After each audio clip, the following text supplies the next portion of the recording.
Tuwing Pasko, dumarami raw ang mga anghel sa lupa. Naku, totoo naman yan kasi parang parami rin ng parami ang ating mga Corina Angels na nandito kasama na naman natin. Tulad na ang bago nating recruit, walang iba kundi si bagong PNP Chief Romel Marbil at ang kanyang misis na magbibigay saya ngayon sa mga katangi-tanging mga alagad ng batas at kanilang mga pamilya. Let's spread the love and happiness kasama ang ating mga Santa Police dito sa ating Paskong Kay Saya-Saya. Pantay ang katahimikan, PNP lingkod ng bayan. Ang mga pulis magigiting, matatapang, lumalaban kontra krimen. Pero tandaan, mga tao rin sila, may kahinaan. Lingid sa kaalaman ng lahat, sila rin mismo may mga pangangailangan. Pero sino pa ba ang makakaunawa sa pinagdadaanan ng isang pulis kundi ang kapwa rin niya, pulis? Ito ang naging advokasya ni PNP Chief General Romel Marbil. Ang mabigyan ng malaking tulong ang kapos na budget para sa healthcare ng buong kapulisan. Binibigyan namin ng a little financial assistance and help kids.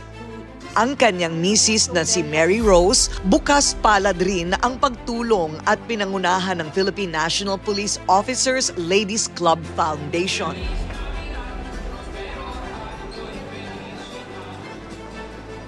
Love Virus Program.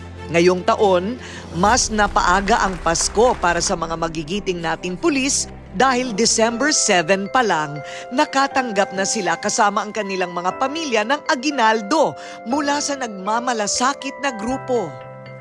Mayroong medical at personal hygiene kit, syempre may Noche Buena package din.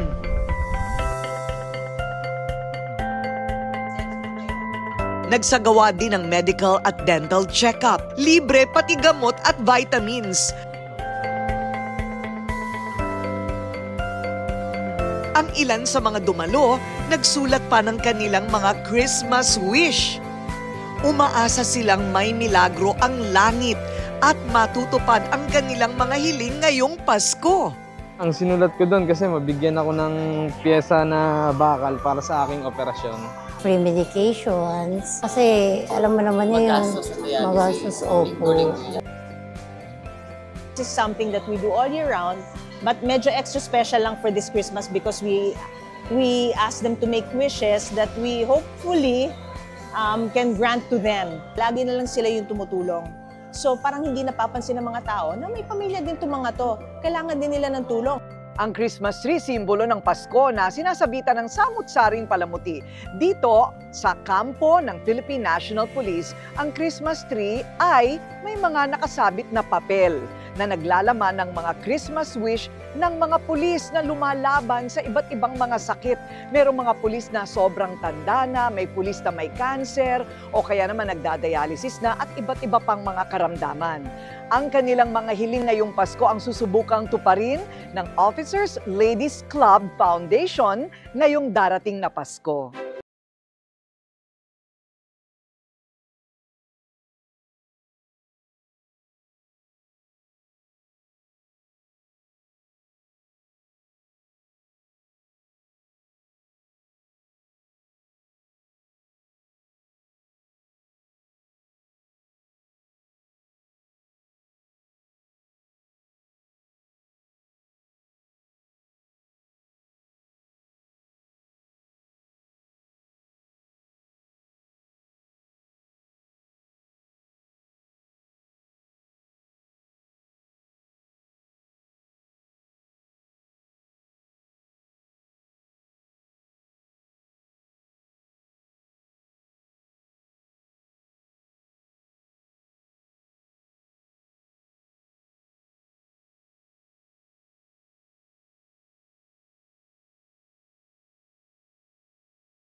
Marbil at ng kanyang may bahay na si Mary Rose. Ano ba ang pakiramdam kapag nakakabalita kayo ng kabaro ninyo, kauniforme ninyo ay may sakit, lalo na yung malubhang klaseng sakit? Uy, number one, ang lungkot talaga eh.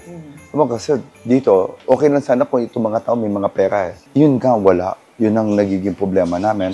Ang kami namin may mga cancers ngayon na talagang umaasa lang sa mga donations. That's really problem. Kaya nga we're so happy na yung wife ko, we have yung foundation na tumutulong sa may sakit ngayon.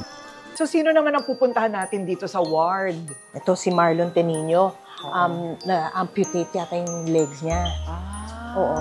Ay, kamusta ho kayo? Oo. Hello! Bakit? Anong nangyari? Okay. 9 na taon ng pulis si Police Corporal Marlon Tenino. Pero ngayon, imbis na mga kriminal, ang sakit na bone cancer ang kanya ngayong nilalabanan. Para hindi tuluyang kumalat ang cancer sa kanyang katawan, kinailangang putulin ang kanyang binti. Ayon kay Marlon, sa kabila ng kanyang kondisyon ay gusto pa rin niyang ipagpatuloy ang pagiging pulis. Masakit po, sir, pero wala tayong magawa, sir. Parang meron naman ang alternatibo yung programa ng PNP, sir, na TPPD, sir. Mag-apply na lang ako ng TPPD, sir, para yun na lang po, sir. Ang hiling ni Marlon ngayong Pasko, magkaroon ng prosthesis para muling makabalik sa pagseserbisyo. Ang kanyang wish na isinulat sa papel, isinabit para sa kanya ng kanyang misis sa Christmas tree. Lalo sa PLC Foundation at saka itong... Ayan, si General Marbil mismo. Si PNP Chief, binibigyan ka ng mga gamit. Ayan, itatabagin lang natin sa tabi, nandito. And for Christmas, Merry Christmas. Yay! Para sa Merry mga bata. Christmas! Ito rin. At ito na nga yung sinulat niya at nilagay sa tree. Okay, ano nakasulat, ma'am? Prosthesis. Ay, nako! Alam niyo ba na hindi lang kami namimigay ng tsinelas, namimigay din kami ng prosthetic leg. Yes. Namimigay ang rated Corina niyan, General. Oo. Yay!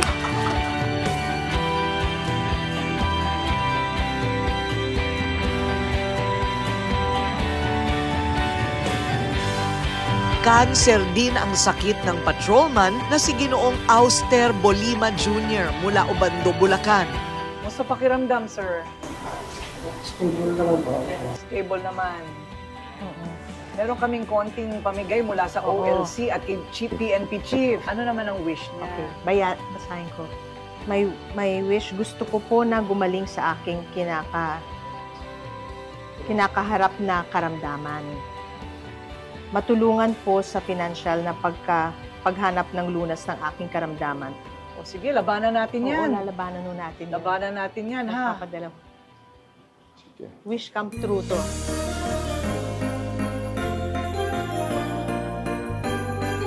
Christmas is a time of giving at ang ambag ko naman ngayong Pasko, syempre, kahit na medyo may mga edad na sila, ha? Hindi na sila bata. Mga pulis ang bibigyan natin ng tsinelas. 150 na pares ng mga tsinelas para sa magigiting nating mga pulis at sa kanilang mga anak, ang ating pamasko para sa kanila. Merry Christmas! O sa mga magigiting nating mga pulis, handa na ba kayo sa mga bago niyong tsinelas?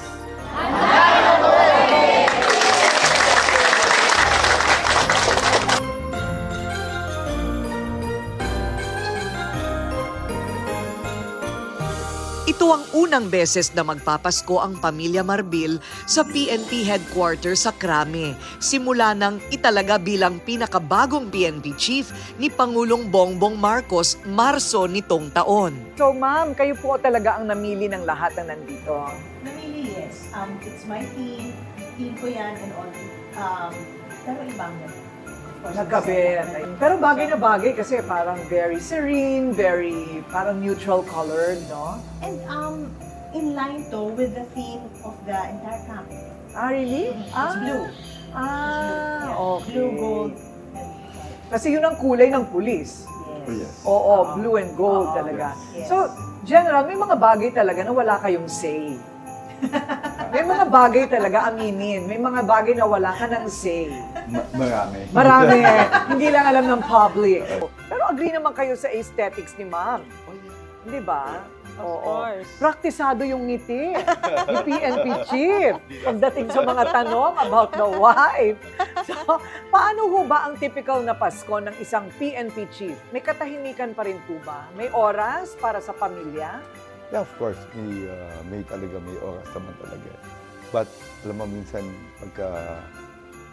dati yung sa region, pipili ka lang talaga kung you'll stay ng Christmas o New Year, which is which. But kayon, kung PNP chief, dapat the whole time, nandito ka lang talaga sa kampo. So, we are required na 100%. That's remember, di ba? Kulang na nga kami ng pulis, mababawasan pa 100% presence namin ng talaga yan. Nandito kami para sa bayan. Ano naman ang Christmas wish ninyo? Ultimate dream ko talaga magkaroon ng foundation. So finally, yung nag-usap tayo, di ba, we've transitioned yung Ladies Club into a foundation. Ang dream ko talaga magtuloy-tuloy ito and for our flagship program to continue forever. Kayo naman, sir, ano naman ang inyong Christmas wish? The PNP, of course, ang gusto ko yan, talagang very particular dun sa may mga sakit na mga pulis namin. Sana we can provide more dun sa mga pulis po natin, especially sa legal assistance and dun sa mga medical assistance sa mga pulis. Isang beses lang sa isang taon ang Pasko. Pero sa munti nating paraan, pwede nating gawin ito araw-araw. Spread love, not war, di ba? At tanda ng golden rule, kung may sobra, share your blessings, masarap tumulong. Para sa mga magigiting na pulis na patuloy na lumalaban sa buhay at sa mga bumubuo ng PNP Officers Ladies Club Foundation. Saludo po kami sa inyo at mula po sa amin sa Rated Corina, Merry Christmas sa inyong lahat!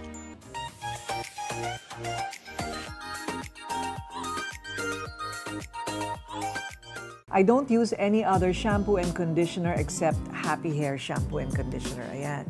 So, this is the shampoo. This is the conditioner. I super love this product.